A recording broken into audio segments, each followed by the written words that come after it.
दोस्तों, आज की इस वीडियो में हम बात करेंगे पाकिस्तान के शहर चिन्योट में मौजूद पुरअसरार महल की। ये कब और किसने बनवाया था, मैं इस वीडियो में बताऊंगा।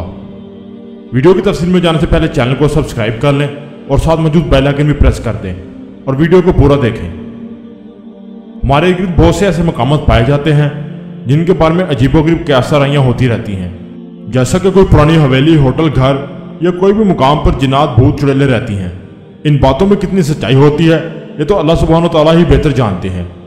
पाकिस्तान के सूबे पंजाब का एक खूबसूरत शहर जो कि अपने खूबसूरत, दिलकश और दीदार फर्नीचर की वजह से पूरी दुनिया में मशहूर है।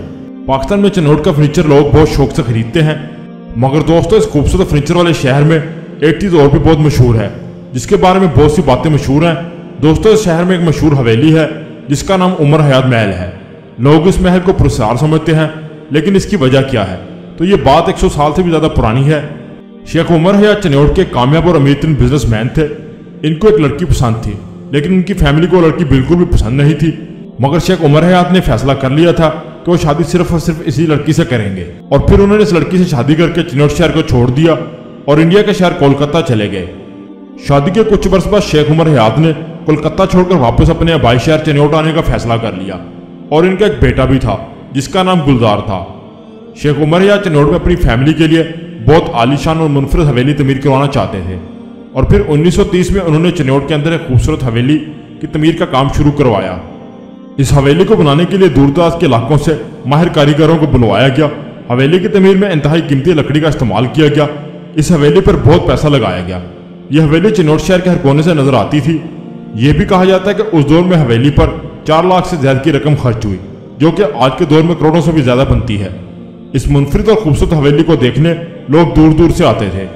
ये किसी बादशाह के महल से कम न थी और इसी वजह से इसको उमर हयात महल का नाम दिया गया और इस हवेली को गुलदार मंजिल के नाम से भी जाना जाता था।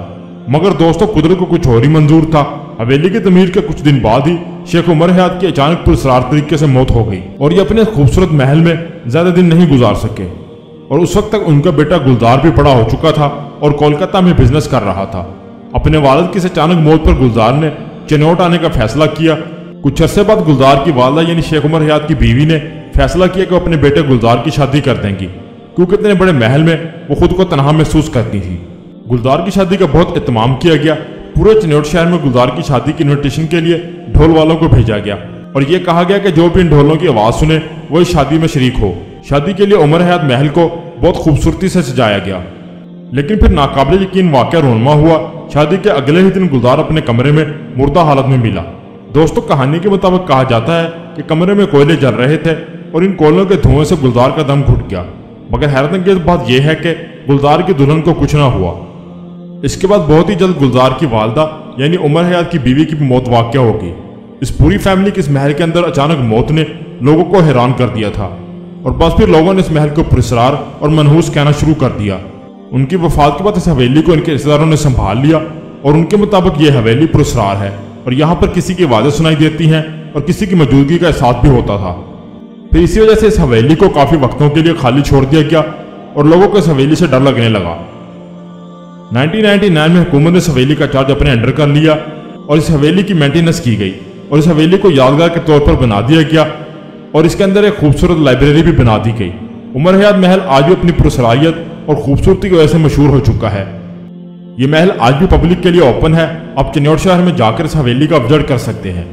दोस्तों, वीडियो पसंद आए तो लाइक कीजिए, शेयर कीजिए और कमेंट बॉक्स में अपनी राय का जरूर इजहार कीजिए। मेरी हौसला अफजाई के लिए चैनल को जरूर सब्सक्राइब करें। आप मुझे इंस्टाग्राम पर भी फॉलो कर सकते हैं। दुआओं में याद रखें, अपना बहुत सारा ख्याल रखें। मिलते हैं इंशाल्लाह आपसे अपनी अगली वीडियो में। तब तक के लिए अल्लाह हाफिज़।